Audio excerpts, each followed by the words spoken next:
100টা circle রয়েছে আর তার মধ্যে রয়েছে 100 জন মানুষ। আমার কিচ্ছু যায় আসে না যদি এতে সপ্তাহ লাগে, মাস লাগে বা বছর লাগে। শেষ অবধি যে নিজের সার্কেলে টিকে থাকবে সে পেয়ে যাবে $5,00,000। নিয়ম খুবই সহজ, যদি কোনোভাবে তোমরা তোমাদের রেড সার্কেল টাচ করে ফেলো তাহলে তোমরা হারাবে $500,000। চ্যালেঞ্জ অফিসিয়ালি শুরু হয়ে গেছে।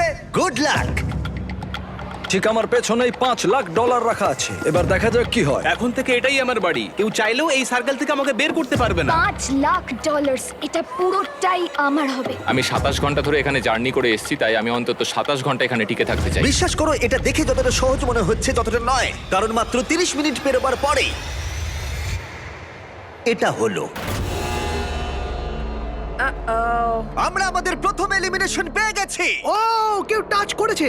কেউ লাইন টাচ করলো? আমার খুব নার্ভাস লাগছে। স্ক্রিনে দেখাও কে এলিমিনেট হলো। ডিজে, তুমি তোমার সার্কেলে টাচ করেছো, তার মানে তুমি এলিমিনেট হয়ে গেলে। কাউকে তো এটা করতেই হতো, তাই আমি স্যাক্রিফাইস করলাম। ঠিক আছে, তুমি এবারে যেতে পারো। চ্যান্ডলার, তুমি প্রথমে আউট হওনি। ঠিক আমার তোমার বলেছো। জন্য গর্ব হচ্ছে। আমি প্রথমে আউট হইনি, কিন্তু সেকেন্ডে দাঁড়াও, কি? দাঁড়াও। ওহো, ঠিক আছে, এখন দুজন আউট হয়ে গেল।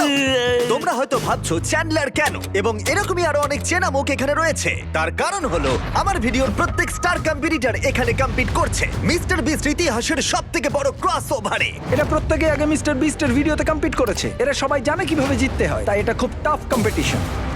আমি 1 to 100 ভিডিওটা দেখেছি। 42 খুব বড় থ্রেট। ইনি হলেন সেই মহিলা যিনি প্ল্যাটফর্ম থেকে ঝাঁপ মেরেছিলেন। আর এলিমিনেট করেছিলাম 99 জনকে।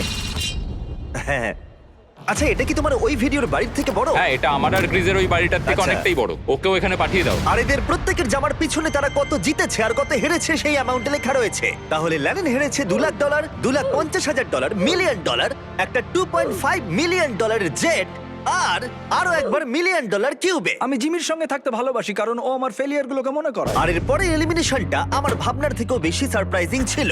না, আমি এখানে থাকতে পারবো না।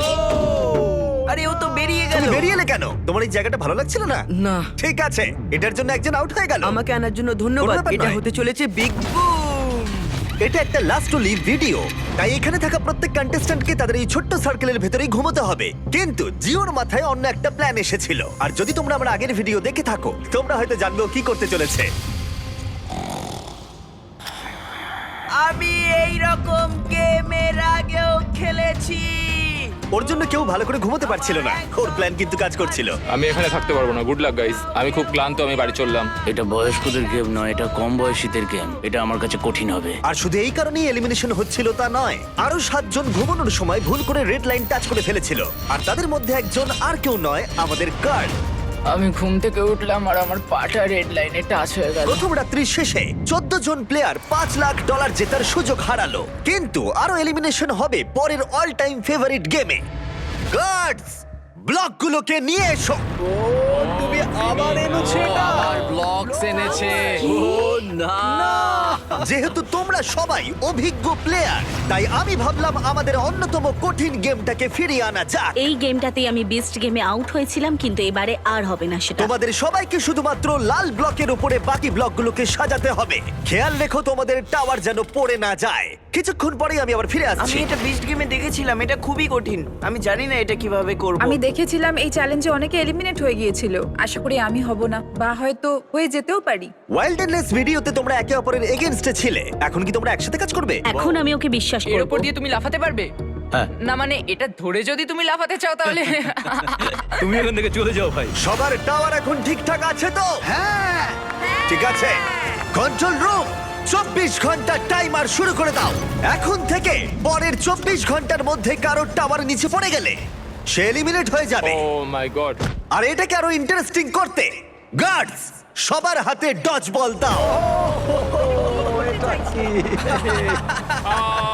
যখন এই 24 ঘন্টার টাইমারটা জিরোতে হিট করবে তখন লাইটগুলো রেড হয়ে যাবে আর তোমরা 10 সেকেন্ড সময় পাবে তোমাদের ডজ বলগুলোকে অন্যের টাওয়ারের দিকে ছোড়ার। আর তাতে কারো টাওয়ার পড়ে গেলে সে এলিমিনেট হয়ে যাবে। তাই সবাই নিজের বন্ধু বাড়াবার চেষ্টা করো, কারণ কেউ চাইবে না তার দিকে 20 জন মিলে ডজ বল ছুড়ুক। চলো আমরা ঠিক করে ফেলি কাকে আমরা এলিমিনেট করব। আশা করি আমার আশেপাশে যারা আছে তারা কেউই আমার দিকে ভাই, ছুটবে না। আমাদের আশেপাশে এমন কিছু মানুষ আছে যাদের আমরা বিশ্বাস করতে পারি না। কেউ ডজ বল দিয়ে আমার টাওয়ারে মারতেই পারে, আর টাওয়ার পড়ে গেলে আমি এলিমিনেট হয়ে আমার যাব। এখন প্রচন্ড ঘুম পেয়েছে, কিন্তু আমি জানি না কি করে ঘুমোবো এখন। কিন্তু কিছু জন সত্যিই ঘুমায়নি, তাদের টাওয়ার সর্বক্ষণ গার্ড দিয়ে গেছে যাতে কোনো রকম দুর্ঘটনা না ঘটে।